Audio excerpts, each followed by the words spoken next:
Takže ahoj lidi, dneska je to zase reakce, to jsem vám chyběl, co? A dneska si ukážeme prank na Robina, tak se to jmenuje, takže pytlíček do ručky a jdeme na to. Takže čau lidi, já jsem Kašin.cz a vítám vás u nového pranku. Cože? Kašinč, a to, že mám na hovno jméno. Kašin.cz a vítám vás u nového pranku. A vezmě u mě kamarád a já musím jít potichu, já jsem tady na záchodě. Jo, si na záchodě, aby mamka neslyšela ten prank. A já musím jít potichu, já jsem tady na záchodě. Takže já nechystám takový malý prank, teď jsem si to taky trošku vymyslel. Musím jít potichu.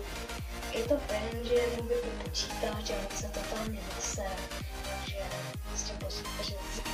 Ty vole, prank verze 2.0 od Datla kamarád.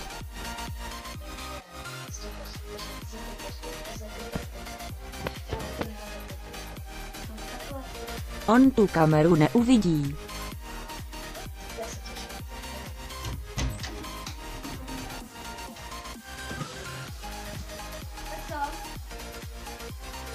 Ten má počítač lepší než krojídlo.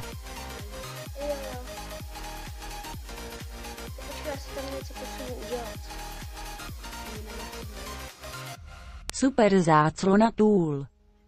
Počkej, já si tam něco potřebuji udělat.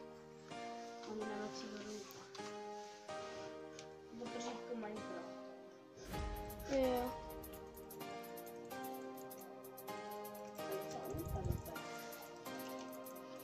Počkej, to je čo?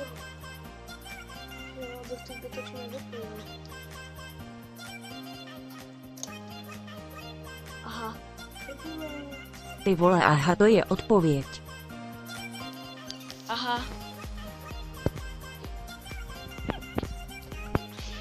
Jak se jmenuje kamery? To je prank, pane bože. Ty vole, ten jeho kamarád, jenom ty vole, já bych mu dal, a pak by jsem zavolal ještě dětka na něj. OK, tohle by bylo vše, áčuš XD.